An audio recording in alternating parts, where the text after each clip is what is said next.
Hello and welcome back to a very quiet Aswan, and that's because it is 5 a.m. at the moment, and today I am taking a day trip to Abu Simbel after Lake Nasser and near the border with Sudan, one of the most famous and impressive ancient Egyptian sites in the country.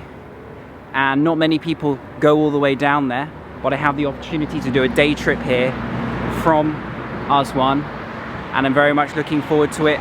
Once again today I am with Let's Explore Egypt. I have my own guide and car ready to go on the 3.5 hour journey or so.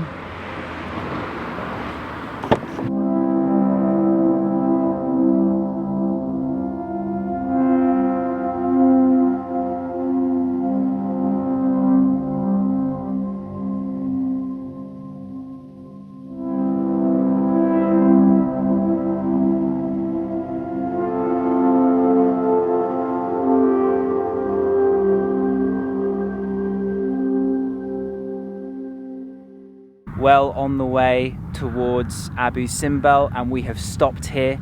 As you can see, it is just desert around, there's nothing. A couple of cars going past though, transporting goods, but look at the sunrise behind me there. The desert is always one of my favorite places, type of landscapes to see in the world, especially for the sunrises and sunsets. It's always breathtaking, and this one is no different.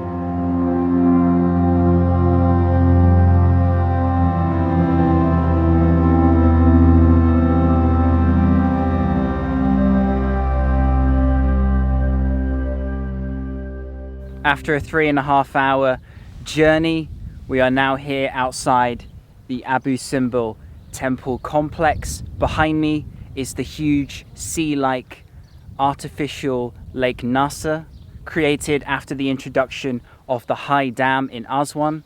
The Abu Simbel temple had to be saved from flooding when waters rose, and so it was moved piece by piece to the site that it sits at today. One of the most incredible places in Egypt. I can't wait to finally take a look.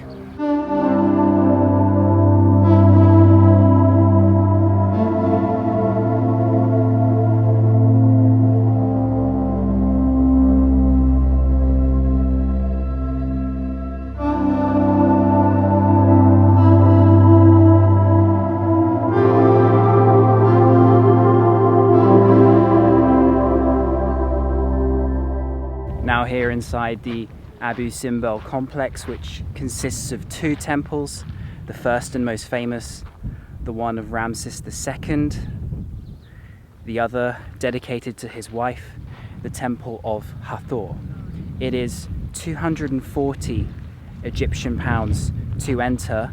However, if you want to take videos and pictures on a camera and bring a tripod, then you're going to have to pay a little bit more. Mine came to 575, which is quite expensive, but I wanted to film a vlog, of course. So I'm going to start with the most famous, which spectacularly reveals itself, Ramses II temple, as you walk around the corner when you enter, and 4 iconic statues right in the front on its facade. Built between 1274 and 1244 BC. It shows 4 colossal statues. The destroyed one was of Ramses II, the other 3 Egyptian gods where he would sit next to them, showing his power and strength as king during that time.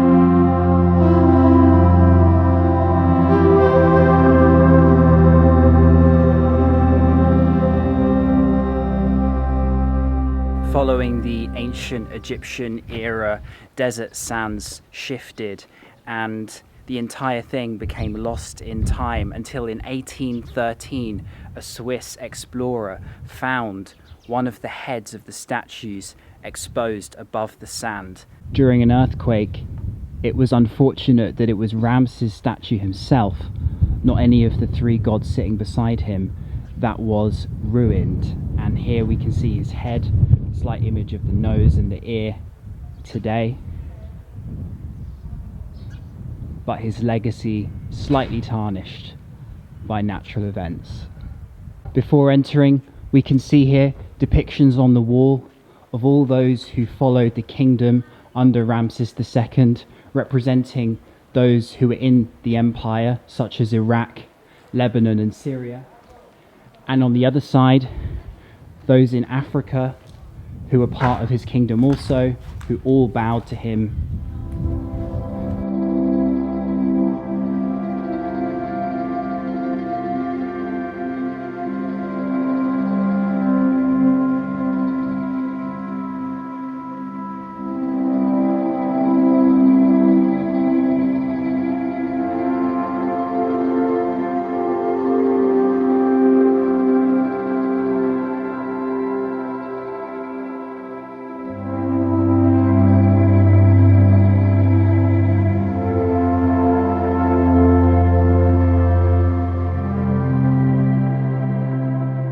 One particularly unique and special thing about this temple that sets it apart is that twice a year, on the 21st of October and 21st of February, the dates of Ramses' coronation and his birthday, sunlight filters through the temple 70 odd meters and hits his statue sitting beside the other gods such as Amun. Since the temple was reconstructed though, that's been pushed forward by one day, so it's now the 22nd of February and the 22nd of October, and you can visit on one of these days and witness this incredible spectacle.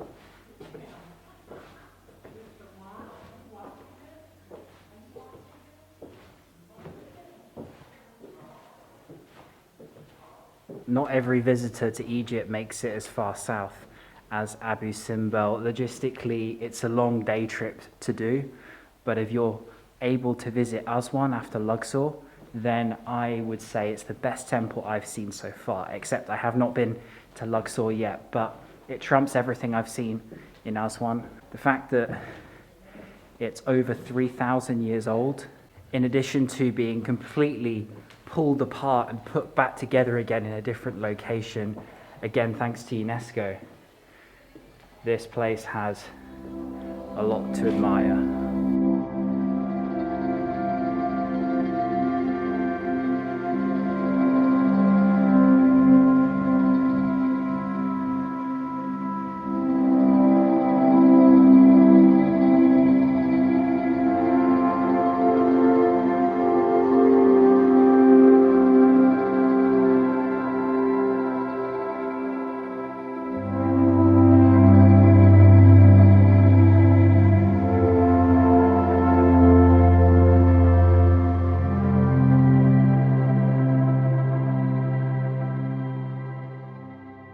Having left the temple of Ramses II, which I could spend hours in. I'm now beside the smaller and second temple in the Abu Simbel complex, the temple of HATHOR, dedicated to Ramses II's wife, who is known as Nefertari, and there's 6 10-meter statues cut into the rock, presenting on the facade an idyllic, once again, image of these people almost being presented as gods. And the fact that she's the same height as Ramses II shows the equality of women at the time, and maybe his respect for her, and the fact that they saw each other as equals in their relationship.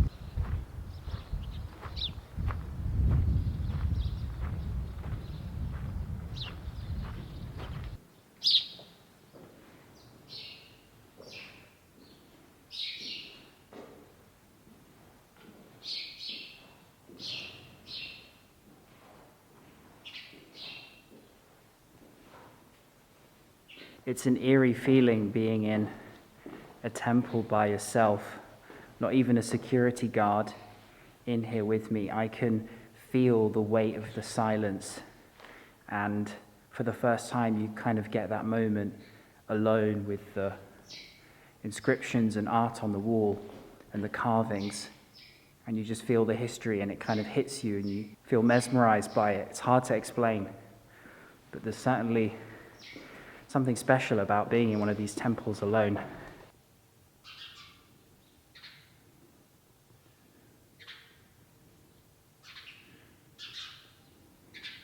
The depictions on the wall of this temple are more delicate in nature in comparison to the one next door, dedicated to Ramses II, as this one is for his wife Nefertari, named the temple of Hathor after the goddess Hathor, and she's wearing her clothes in her statue at the facade of the temple.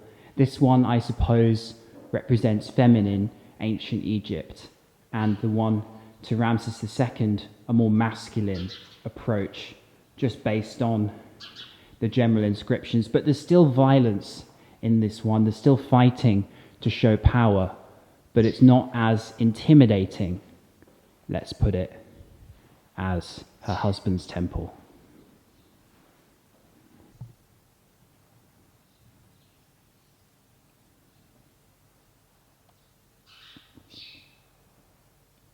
So finished exploring inside the 2 temples, and what an incredible sight. I would definitely recommend coming here, swatting flies as I talk, if you can fit it in to your trip. Look how quiet it is. Obviously it's COVID times, but I'm sure if you visit in the next year, permitting that it's safe and you're okay with certain risks and you do all the precautions, then I doubt there's going to be many others. My tour guide, Emad, give me a wave. Can you see his wave? I can't see on my camera from here. Has been helping to show me around these 2 temples, as he was showing me around Aswan too. He's from Let's Explore Egypt, and together we've been going around Aswan, Abu Simbel, and we'll be doing Luxor together. You get a driver and a tour guide if you go with these guys. Link will be in the video description as well. Now I'm about to leave the area, head back north, and return to Aswan.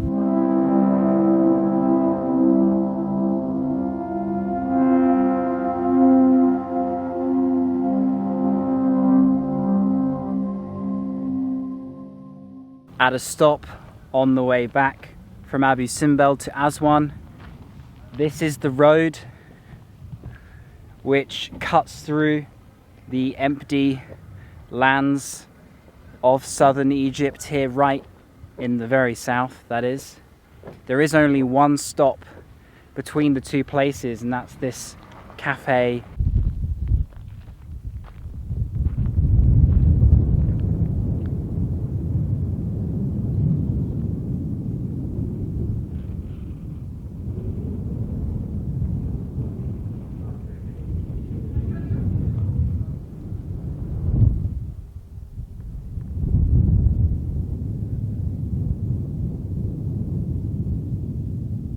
You can see the heat rising above the ground.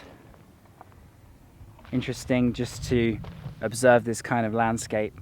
I'm gonna grab a tea here in the little place and show the one toilet stop that isn't the desert on the way back. Pretty cool to just walk across the road, the empty road that is. No one around, but a pretty cool place to chill on the way back from Abu Simbel. I've gone with the local KARKADE as my choice of drink, although this is a tea bag, not the real authentic version made of dried hibiscus flower petals, although there are many places to try it in Luxor and Aswan as well, but just the tea bag here available.